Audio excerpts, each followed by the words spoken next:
الحمد للہ نحمده ونصلی علی رسولہ الکریم اما بعد فاعوذ باللہ من الشیطان الرجیم بسم اللہ الرحمن الرحیم۔ السلام علیکم ورحمۃ اللہ وبرکاتہ۔ غزہ سے متعلق چند باتیں پیش کرنی ہیں۔ آپ کو معلوم ہے غزہ کے حالات بہت زیادہ خراب ہو چکے، اور جو ویڈیوز آ رہی ہیں یہ بھی سوشل میڈیا ہے، تھوڑا بہت ایکٹیو ہے تو ہم تک خبریں پہنچ جاتی ہیں۔ اگر یہ ایکٹیو نہ ہوتا تو وہ تو ان بیچاروں پہ جو ظلم ہوتا ہے دنیا کو نظر بھی نہیں آتا وہ کیا ہو۔ اب اس میں جو بدترین ظلم ہو رہا ہے، لوگ کہتے ہیں کہ ہم آزاد ہیں اور ہم کچھ کر نہیں پا رہے۔ اصل بات یہ کہ آزاد صرف غزہ کے لوگ ہیں، ہم آزاد نہیں۔ آزاد اس کو نہیں کہتے کہ آپ کھا رہے ہوں، پی رہے ہوں، گھوم رہے ہوں۔ آزاد اس کو کہتے ہیں کہ آپ کی پالیسیاں آپ کی مرضی کی ہیں یا کسی اور کی مرضی۔ اس وقت ہمارے جتنے بھی حکمران ہیں اور جتنے ہمارے ممالک ہیں، بلکہ مسلمان اوور آل، ان کی مثال نبی صلی اللہ علیہ وسلم نے دی صحیح حدیث میں کہ تم سمندر کے جھاگ کی طرح ہوگے، یعنی کوانٹٹی میں بہت زیادہ، مگر جیسے سمندر کا جھاگ ہے نا، اس کی کوئی حیثیت نہیں ہوتی، وہ دور ہے۔ اب ظاہر ہے جو بھی تھوڑا سا بھی درد دل رکھتے ہیں ان کے جذبات ہیں، اور بننے چاہیے جذبات ان ویڈیوز کو دیکھ کے کہ ہم کیا کریں، ہم کیا کریں۔ لوگ علماء سے بھی پوچھتے ہیں کیا کریں۔ حضرت مفتی تقی عثمانی صاحب کا بہت واضح فتویٰ ہے کہ جو جتنے قریب ہے اس پر اتنا ہی جہاد فرض ہے۔ ان میں سب سے پہلے تو ان کے جو قریبی ممالک، وہ نہیں تو پھر ان کے قریب، اسی طرح سے جہاد فرض عین ہوتا چلا جاتا۔ لیکن انڈیویجولی انسان کیا کرے کہ آپ اکیلے طور پہ کہیں بھی جانے کی کوشش کریں گے، آپ کو بارڈر ہی کراس نہیں کرنے دیا جائے گا۔ آپ کی حکومت آپ کو بارڈر کراس کرنے دے گی، اگلا کنٹری آپ کو پکڑ لے۔ تو اس لیے جذبات میں کوئی الٹا سیدھا کام نہ کریں۔ لوگوں میں غیرت ہے، ایک جذبہ ہے جس کی وجہ سے وہ بائیکاٹ کر رہے ہیں۔ اچھی بات ہے، غیرت لوگوں کو مجبور کر رہی ہے کہ ہم کیوں ان کی مصنوعات خریدیں، ہم کیوں ان کو فائدہ، لیکن توڑ پھوڑ کا عمل نہ کریں۔ اس سے کوئی اسرائیل کو کوئی نقصان نہیں ہے، اس توڑ پھوڑ اس سے آپ کی اپنی املاک تباہ ہو رہی ہیں، اور آپ کے جو لوکل اس میں کام کر رہے ہیں ان بیچاروں کا بیڑا غرق ہو۔ یہ نہیں کہ ہم کچھ کر نہیں سکتے تو غلط کرنا شروع کر دیں۔ اب ایک آپ کو یاد ہوگا ماضی قریب میں یہ جو ہوتے ہیں نا، یہ ڈمپر، ان سے کچھ ایکسیڈنٹ ہوئے اور ان کی غلطی سے ہوئے، لوگوں نے پکڑ کے مارا کوٹا۔ اب اپنی یہ غصہ لوگوں نے ہر ڈمپر والے پہ نکالنا شروع کر دیا ہے۔ یہ تو غلط ہے بھائی، وہ بھی انسان ہے، اس کو بھی کمانے کا حق ہے۔ یہ تو نہیں کہ کوئی بھی ڈمپر والا گزرے گا، پھر فیک کچھ ایسی ویڈیوز بھی آ رہی ہیں جو اس میں غلط کمنٹس لوگوں کے ہوتے ہیں۔ اب ڈمپر کے سامنے بائک ہے، اس نے بائک اڑا دی، بائک پہ بندہ نہیں ہے، وہ اس کو روکنے کے لیے، کیونکہ روکیں گے اور جلائیں گے تو وہ تو بھاگے گا نا۔ پھر اس پہ ویڈیو یہ بنائی کہ دیکھو موٹر سائیکل والے کو کچل کے چلا گیا۔ میں نے جب وہ ویڈیو دیکھی میں بھی بہت حیران کہ یار یہ تو اس کو تو پکڑنا چاہیے تھا۔ بعد میں پتا چلا وہ اس کو روکنے کے لیے بائکیں اسے راستہ بلاک کیا ہوا تھا اس کا، تاکہ اس کو گھیر کے ڈمپر کو جلا دیں۔ وہ ڈمپر جلنے سے کس کو نقصان؟ تو جو غلط کر رہا ہے اس کے خلاف بائیکاٹ کرو، جو نہیں کر رہا اپنی غصہ، یہ تو نہیں کہ آپ کو ظالم نہیں مل رہا تو مظلوم ہی کو پکڑ کے مارنا شروع کر دیں آپ، یا جو ظالم نہیں ہے اس پہ اپنا غصہ نکالنا شروع کر دیں۔ یہ جذباتیت سے ہٹ کے ہمیں سوچنا چاہیے۔ غزہ کا ظلم، ساری دنیا اس درد میں ان کے ساتھ شریک ہے، اور سب غمزدہ ہیں۔ یہ ایسا نہیں ہے کہ سینے میں صرف چند لوگوں کے دل ہے، باقی سارے پتھر دل ہیں۔ سب روتے ہیں راتوں کو، اللہ کے سامنے مانگتے بھی ہیں، دعائیں بھی کرتے ہیں، لیکن ہم اگر صحیح نہیں کر سکتے ان کے لیے تو غلط کم از کم نہ کریں، غلط نہ کریں۔ ہم ان کے لیے ایسا کام نہ کریں جس سے ہم اور برباد ہو جائیں۔ اس وقت اسرائیل کی سازش کیا ہے؟ اسرائیل کی سازش ہے جتنے بھی اسلامی ملک ہیں ان میں جو رہی صحیح طاقت ہے اس کو ختم کیا جائے۔ تو آپ کوئی ایسا کام نہ کریں کہ آپ سے اگر صحیح نہیں ہو رہا تو آپ غلط کرنا شروع کر دیں۔ میں نے بہت کوشش کی ہے ابھی ماضی قریب میں کہ کسی طرح ہم وہاں تک امداد پہنچائیں۔ تھوڑا بہت اللہ نے سینے میں ہمیں بھی دل دیا ہے، ہر شخص کا آپ کے دل میں سینے میں زیادہ مضبوط دل ہوگا یا زیادہ رحم دل ہوگا، تھوڑا بہت تو ظاہر ہے ہم بھی مسلمان ہیں، انسان ہیں۔ تو میں نے کوشش کی کسی طرح ہم ان تک مدد پہنچائیں۔ میری تو ایک فاؤنڈیشن بھی بن چکی ہے، میں نے کلپ بھی ریکارڈ کروایا کہ بھائی کچھ نہیں کر سکتے تو جو زخمی ہیں، جو بھوکے ہیں، ان کو کھانا تو کھلائیں ہم۔ لوگ کہتے ہیں ہم کچھ نہیں کر سکتے تو پیسوں سے تعاون کر لیں ان کے ساتھ۔ تو میں نے بھیجی ہے بہت، الحمدللہ بہت جتنا ہم سے ہو سکا ہم نے ان کے لیے ان کی مدد بھیجی ہے، جتنا ہم سے ہو سکا۔ یہ سب لیگل وے میں کام ہوتا ہے، اللیگل کام ہم کر نہیں سکتے۔ اللیگل کام ایک دفعہ ہوتا ہے، اس کے بعد زندگی بھر کے لیے آپ کچھ بھی نہیں کر سکتے، پھر جیلیں ہو جاتی ہیں اور پابندیاں لگ جاتی ہیں۔ تو ایسا اللیگل کام آدمی کیسے کرے جو اس کے بعد کسی کام کے قابل ہی نہ رہے؟ تو لیگل وے میں ہی کام ہم کر سکتے ہیں، اس سے زیادہ ہمارے اندر استطاعت نہیں ہے۔ باقی دکھ میرے بھائی سب کو ہے، ہمیں بھی ہے، آپ کو بھی ہے، اور ہونا چاہیے۔ یہ ایمان کا آخری حصہ ہے کہ انسان کو دل میں تکلیف تو ہو۔ اور ایک بات، ان نا امیدی کی باتوں میں ایک امید کی بات، دیکھو اتنا سا علاقہ ہے اور کیا کچھ ظلم ان کے اوپر ہو رہا ہے، لیکن وہ ڈٹے ہوئے.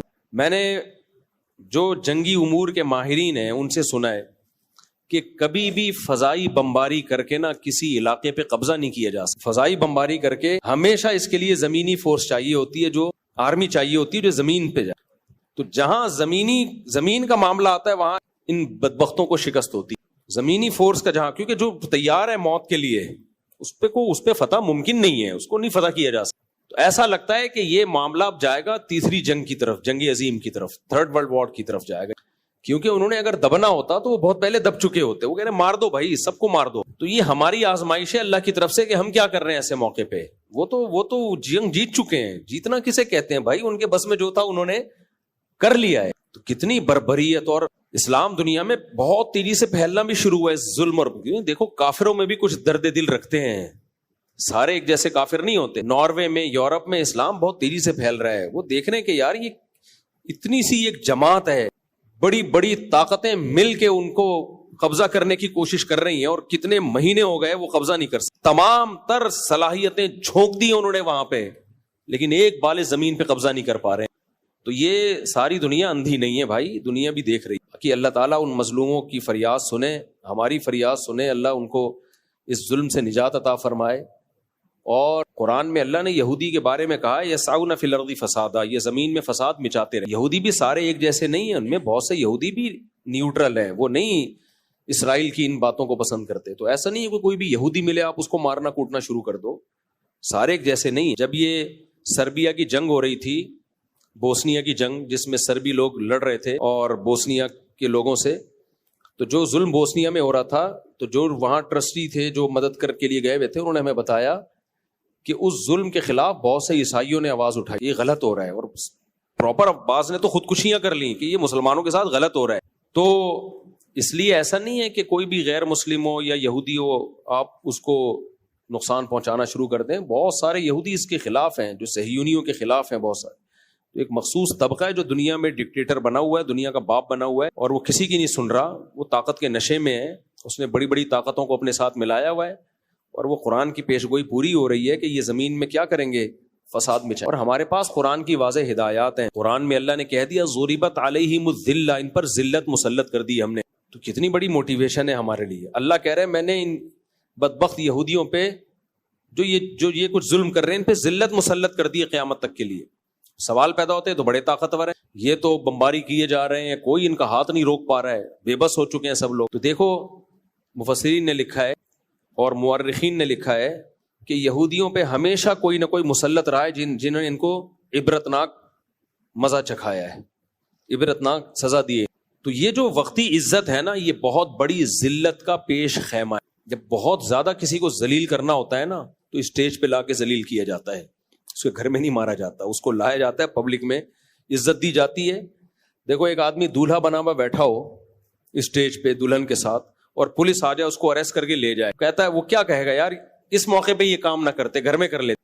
تو اللہ ابھی ان کو وقتی طور پر اللہ نے عزت دی ہے، تاکہ اب جو ان کو چپت پڑے گی نا، یہ قیامت تک انشاءاللہ اٹھ نہیں پائیں. تو پھر قربانیاں دینی پڑتی ہیں، اس کے لیے قربانیاں ہوتی ہیں. اللہ نے قرآن میں کہہ دیا لا تحسبن اللہ غافلا عما يعمل الظالم، ظالم لوگ جو کچھ کر رہے ہیں اللہ کو غافل مت سمجھو، وہ دیکھ رہا ہے. تو ہمیں بھی آزما رہا ہے کہ ہم کیا کرتے ہیں اس موقع پہ، اور وہ ہمارے حکمرانوں کو بھی آزما رہا ہے.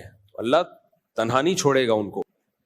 اللہ ان کو جب چھوڑ دیتا ہے جب وہ ڈھیلے ہو جاتے ہیں. ان کے حوصلے بلند ہیں بھائی. اتنے ایسا کچھ ہونے کے بعد کون ڈٹتا ہے اپنی جگہ پہ، کون رہتا ہے بھائی اتنا کچھ ہونے کے بعد. تو خلاصہ میری بات کا یہ نکلا کہ بھائی ہم جو کر سکتے ہیں وہ کریں، جو نہیں کر سکتے وہ، اگر ہم کچھ صحیح نہیں کر سکتے تو غلط نہ کریں. ہم ایسا کام نہ کریں جس کا رزلٹ غلط ہو. لوگ ان چیزوں پہ بھی اعتراض کر رہے ہوتے ہیں. کوئی کسی کے ولیمے کی دعوت میں بریانی کھا رہا ہے، دیکھو غزہ میں کیا ہو رہا ہے، یہ یہاں بیٹھ کے بریانی کھا رہا ہے. کوئی کہیں تفریح پہ نکلا ہوا ہے تو غزہ میں کیا ہو رہا ہے، یہ تفریح پہ نکلا ہوا ہے. کوئی کسی دکان کی اوپننگ کر رہا ہے، غزہ میں کیا ہو رہا ہے، یہ اوپننگ کر رہا ہے. ان باتوں میں کیا رکھا ہے میرے بھائی؟ دنیا کے تو سارے کام چلتے رہیں. وہی بات ہے حضرت خالد ابن ولید جنگ کے بعد جو ہے نا وہ کہیں نکاح کرنے لگے تو کسی نے حضرت عمر کو خط بھیجا کہ ادھر مسلمان جہاد میں لگے ہوئے، خالد بن ولید نے ایک اور شادی کر، اور خالد بن ولید کو حضرت عمر نے خط لکھا کہ آپ کیا کر رہے ہیں؟ انہوں نے کہا کہ میرے شادی کرنے سے نہ کرنے سے اگر مسلمانوں کو فائدہ ہوتا تو میں نہیں کرتا، جو میری ڈیوٹی ہے کہا کہ وہ تو میں پوری کر رہا ہوں۔ تو یہ تو دنیا کے سارے کام چلتے رہیں گے، اگر لوگ کاروبار چھوڑ کے بیٹھ جائیں، کھانا پینا چھوڑ دیں، تو کیا اس سے غزہ کے لوگوں کو فائدہ تھوڑی ہوگا، اور ڈپریشن میں جائیں گے، اور جو ہم کچھ کر سکتے ہیں وہ بھی نہیں کر پائیں۔ تو اس لیے یہ فضول باتیں کر کے ایک دوسرے کو لانتے کرنا، برا بلا کہنا، یہ کام چھوڑ دینا چاہیے۔ جب بھی آزمائشیں آتی ہیں نا تو ہم ایک دوسرے کو گالیاں دینا شروع کر دیتے ہیں، برا جو بھی مسلمان ہے نا، جس کے سینے میں بھی درد ہے، وہ اپنی ذمہ داری سمجھ رہا ہے۔ حضرت مفتی تقی صاحب نے کتنا زبردست، کتنا بہادری کا کام کیا، اور کس طرح ببانگ دہل انہوں نے ایک اسپیچ کی ہے، اس پہ بھی لوگوں کو شرم نہیں آ رہی، اس پہ بھی نیگیٹو کمنٹس چل رہے ہیں۔ اب یہ مولوی صرف تقریر ہی کر سکتے ہیں، بھائی وہ آرمی کے چیف تھوڑی ہیں کہ بم لے کے پہنچ جائیں وہاں پہ۔ اور حکمرانوں میں بھی بہت سارے کام دکھا کے نہیں کیے جاتے۔ پاکستان کو جو کچھ کرنا چاہیے وہ نہیں کر رہا، لیکن اس کا یہ مطلب نہیں ہے کہ آپ یہ سمجھیں کہ کچھ بھی نہیں کر رہے۔ حکومتیں بہت کچھ اندر اندر کر رہی ہوتی ہیں، وہ بتاتی نہیں ہیں، وہ بتا سکتی نہیں ہیں، کیونکہ اگر انہوں نے بتایا تو وہ کچھ نہیں کر پائیں گی جو ہو رہا ہے، وہ بھی نہیں ہو پائے۔ تو اس لیے اپنے حکمرانوں کو اتنا حد تک تو برا کہو تاکہ ان کو، بلکہ برا کے بجائے احتجاج کرو تاکہ وہ اگر خواب غفلت میں ہے تو اس خواب غفلت سے نکلیں۔ احتجاج کرنا چاہیے، ان کو فورس کرنا چاہیے، لیکن ہر وقت برا بلا کہنا وہ کچھ نہیں کر رہا، وہ کچھ نہیں کر رہا، بھائی وہ کر رہا ہوگا، آپ کو بتا کے نہیں کر رہا ہوگا، کیونکہ سب کو پتا ہے کہ آج غزہ کا نمبر ہے، کل ہمارا نمبر ہے۔ تو ایسا نہیں ہے کہ جیسا آپ سمجھ رہے ہو کہ کچھ بھی نہیں کر رہے، سب کچھ اپنے طور پر جو جس سے ہو سکتا ہے کر رہے ہیں۔ ہاں یہ ضرور ہے کہ جتنا ہونا چاہیے اتنا نہیں ہو رہا، تو اس کے لیے کہ اپنے حکمرانوں پہ آپ دباؤ ڈالو، احتجاج کرو سوشل میڈیا پہ، تاکہ ان کو پتا چلے ہم ایک زندہ قوم ہے، ہم غافل